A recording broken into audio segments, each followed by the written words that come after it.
എൻ്റെ പേര് റോസന്ന. ഞാൻ എറണാകുളം ജില്ലയിൽ വരാപ്പുഴ എന്ന് പറയുന്ന സ്ഥലത്താണ് വരുന്നത്.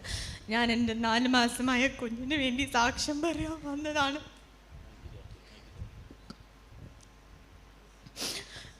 എൻ്റെ 7th month പ്രഗ്നൻസിയിൽ സ്കാൻ ചെയ്തപ്പോൾ കണ്ടുപിടിച്ചു കുഞ്ഞിൻ്റെ ലെഫ്റ്റ് കിഡ്നി ഭയങ്കരമായിട്ട് വീർത്തിരിക്കുന്നു എന്ന്. സാധാരണ ഒരു 5-7 മില്ലിമീറ്റർ ഉണ്ടാവുന്ന സ്ഥലത്ത് എൻ്റെ കുഞ്ഞിൻ്റെ ഇടത് കിഡ്നി 28 mm ആയിരുന്നു.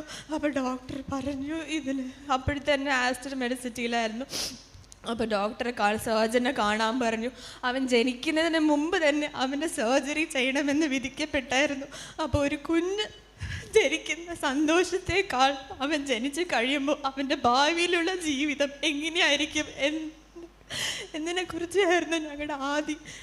ജൂലൈ ആണ് അവൻ ജനിച്ചത്.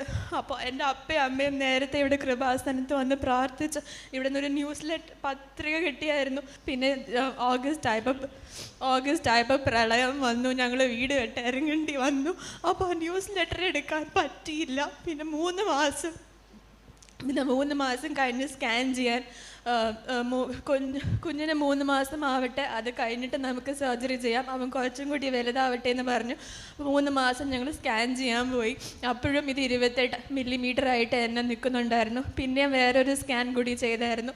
അതിൽ കിഡ്നിക്ക് എത്ര പ്രവർത്തനം ഉണ്ടെന്ന് അറിയാൻ വേണ്ടിയിട്ടുള്ള സ്കാനായിരുന്നു. അപ്പോൾ അവന് ഇടത് കിഡ്നിക്ക് ആകെ 11% മാത്രമേ പ്രവർത്തനം ഉണ്ടായിരുന്നുള്ളൂ. വലതേ കിഡ്നി ആയിരുന്നു എല്ലാ പ്രവർത്തനവും ചെയ്തുകൊണ്ടിരുന്നത്.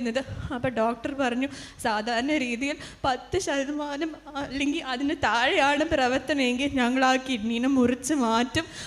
എന്നാലും പറഞ്ഞുകൊണ്ടിരുന്നു, എന്നാലും കുഴപ്പമില്ല, അവൻ സാധാരണ ആൾക്കാരെ പോലെ തന്നെ ജീവിക്കും. അപ്പം ഞാൻ വിചാരിച്ചു ജീവിതം തുടങ്ങിയിട്ടും കൂടി പോലും ഇല്ലാത്തൊരു കുഞ്ഞിന് ഒരു കിഡ്നി. ദൈവത്തിൻ്റെ സൃഷ്ടിയിൽ നമുക്ക് എല്ലാവർക്കും 2 കിഡ്നിയാണ് വേണ്ടത്. അത് 2 കിഡ്നി ആവശ്യമില്ലെങ്കിൽ പിന്നെ ദൈവം തന്നെ അങ്ങനെ ഉണ്ടാക്കില്ലല്ലോ എന്ന് പ്രാർത്ഥിച്ചു. ഞാൻ എൻ്റെ ഭർത്താവിൻ്റെ അടുത്ത് പറഞ്ഞു, ഒരു കിഡ്നിയാണ് ചോദിച്ചിരുന്നെങ്കിൽ നമുക്കുള്ളത് എടുത്ത് മാറ്റി കൊടുക്കായിരുന്നു, നമുക്ക് 2 പേർക്കും മാച്ചായി നമുക്ക് എടുത്ത് കൊടുക്കാൻ ഞാൻ ഭർത്താവിൻ്റെ അടുത്ത് പലപ്പോഴും പറയുമായിരുന്നു. പക്ഷെ എന്നാലും ഡോക്ടേഴ്സ് അതൊന്നും പറഞ്ഞില്ല, മുറിച്ച് മാറ്റണം എന്ന് തന്നെ പറഞ്ഞു. അപ്പോൾ ഞങ്ങൾ ഡേറ്റ് December 5th സർജറിക്ക് ഞങ്ങൾ ഫിക്സ് ചെയ്തു. അപ്പോൾ December 1 ശനിയാഴ്ചയായിരുന്നു. അപ്പോൾ ഞാൻ പറഞ്ഞു എനിക്ക് കൃപാസനത്തിൽ പോകണം. അപ്പോൾ അന്ന് ശനിയാഴ്ചയാണ്, മാതാവിൻ്റെ ദിവസമാണ്. അപ്പോൾ ഞങ്ങളുടെ ഉള്ളിൽ ഇവിടെ ഭയങ്കര തിരക്കായിരിക്കും, ചെറിയ കുഞ്ഞിനും കൊണ്ട് എങ്ങനെയാണ് വരാൻ പറ്റുന്നതെന്നൊക്കെ ഞങ്ങൾ വിചാരിച്ചു. പക്ഷെ എന്നാലും ഞങ്ങളിവിടെ വന്നു. ഞങ്ങളിവിടെ എത്തിയപ്പോൾ 4:45 സമയം. അപ്പോൾ കൗണ്ടറിലിരിക്കുന്ന ഒരു കൊച്ചു പറഞ്ഞു, ചേച്ചി ഉടമ്പടി എടുക്കുന്ന സമയം കഴിഞ്ഞു എന്ന് പറഞ്ഞു. അപ്പോൾ എന്നാലും ആർക്ക് വേണ്ടിയാണെന്ന് ചോദിച്ചു. ഞാൻ പറഞ്ഞു കുഞ്ഞിന് വേണ്ടിയാന്ന് പറഞ്ഞു. അപ്പോൾ ഉടനെ തന്നെ ഉള്ളിൽ ചെന്ന കൗൺസിലർ അടുത്ത് ചോദിച്ചു, എന്നാൽ ശരി ചേച്ചി വാന്ന് പറഞ്ഞു. ഞാനമ്മ ചേച്ചിയായിരുന്നു എൻ്റെ കൗൺസിലർ. ഞങ്ങൾ അന്ന് വൈകുന്നേരം ആകെ 7 പേര് മാത്രമേ ഉണ്ടായിരുന്നുള്ളൂ ഉടമ്പടി എടുക്കാൻ. അപ്പോൾ അതുകൊണ്ട് നല്ലൊരു കൗൺസിലിങ്ങും നന്നായി ഉടമ്പടി എടുക്കാൻ പറ്റി. December 1 ശനിയാഴ്ച ഞങ്ങളിവിടെ വന്നു. അതായത് കഴിഞ്ഞ ആഴ്ച December 4 ഞങ്ങൾ ആശുപത്രിയിൽ അഡ്മിറ്റ് ആവാൻ ഞങ്ങൾ ചെന്നു. അപ്പം അതിന് മുമ്പ് ഒരാഴ്ച ഞാൻ പറഞ്ഞിരുന്നു ഡോക്ടർ ഒരു പ്രാവശ്യം കൂടി ഒന്ന് സ്കാൻ ചെയ്തിട്ട് പിന്നെ അവന് സർജറി ചെയ്താൽ മതി, ലാപ്രോസ്കോപ്പി എല്ലാം തുറന്ന് തന്നെ ചെയ്യണം എന്ന് പറഞ്ഞു. അപ്പോൾ ഡോക്ടർ പറഞ്ഞു, നല്ല ഡോക്ടറായിരുന്നു. ഡോക്ടർ പറഞ്ഞു സാരമില്ല, അവസാനം ആകുമ്പോഴത്തേക്ക് എല്ലാവരും ചോദിക്കുന്നതാണ് ഒന്നും കൂടി സ്കാൻ ചെയ്തെന്ന്. പക്ഷെ ഞാൻ ഒരു കാര്യം മാത്രമേ പറഞ്ഞുള്ളൂ, കുറേ പേര് പ്രാർത്ഥിക്കുന്നുണ്ടെന്ന്. അപ്പം അന്ന് ഞങ്ങൾ അൾട്രാസൗണ്ട് ചെയ്യാൻ വേണ്ടി ആ മുറി December 1 ശനിയാഴ്ച ഞങ്ങളിവിടെ വന്നു. അപ്പം ഉടമ്പടി തൈലവും അവൻ്റെ മേൽ പുരട്ടി പ്രാർത്ഥിച്ചു. ഫേസ്ബുക്കിലൂടെ എല്ലാ സാക്ഷ്യങ്ങളും കാണുന്ന അവൻ്റെ അടുത്തിരുത്ത് ഞാൻ കണ്ടു. പിന്നെ ഞങ്ങൾ പിന്നെയും പത്രിക ഞങ്ങൾ കിട്ടി. അവന് ഓരോ സാക്ഷ്യം, ആ പത്രികയിലുള്ള ഓരോ സാക്ഷ്യം അവന് കഥ പറയുന്ന പോലെ ഞങ്ങൾ പറഞ്ഞു കൊടുത്തു. അപ്പം ഞാൻ ഉടമ്പടി അനുഗ്രഹിച്ചു, ഉപ്പ് ഞാൻ കഴിച്ചു. അതിൻ്റെ അവസാനം 4-ാം തീയതി സ്കാനിങ് മുറിയിൽ പോയപ്പോൾ ഞാൻ ഈ പത്രികയിലെ സാക്ഷിയെല്ലാം വായിച്ചത് പ്രകാരം ഞാൻ മാതാവിൻ്റെ കാശ് രൂപം ആ സ്കാനിങ്ങിൻ്റെ റൂമിൽ ഞാൻ കൊണ്ടുപോയി. അപ്പം അവൻ ഇങ്ങനെ തിരിച്ച് കിടത്തണം സ്കാൻ ചെയ്യാൻ വേണ്ടി. നമ്മുടെ കിഡ്നി നമ്മൾ പുറകിലാണ്.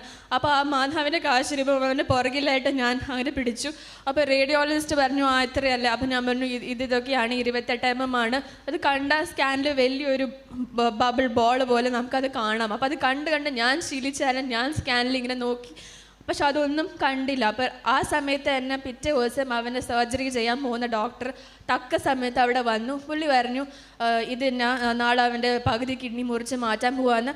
ഓപ്പറേഷൻ ചെയ്താലും ഇതൊരു എന്താ പറയുക, സൗഖ്യം പ്രാപിക്കില്ല എന്ന് പറഞ്ഞു. ഉള്ള പ്രവർത്തനം നിലനിർത്തിക്കൊണ്ടു പോകാൻ വേണ്ടി മാത്രമാണ് ഓപ്പറേഷൻ ചെയ്യുന്നത്.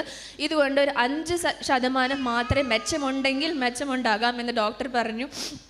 അപ്പോൾ അപ്പോൾ പുള്ളി പറഞ്ഞു, പക്ഷേ ഈ കൊച്ചിൻ്റെ അമ്മയ്ക്ക് ഭയങ്കര നിർബന്ധമായിരുന്നു ഒരു ലാസ്റ്റ് സ്കാനും കൂടി ചെയ്യണമെന്ന്. അത് കാരണമാണ് ഞങ്ങളിപ്പോൾ സ്കാൻ ചെയ്യണമെന്ന് ഡോക്ടർ പറഞ്ഞു. അപ്പോൾ റേഡിയോളജിസ്റ്റ് പറഞ്ഞു, പക്ഷേ സാർ ഒന്നുമില്ല ഈ സ്കാനിലെന്ന് പറഞ്ഞു. അന്ന്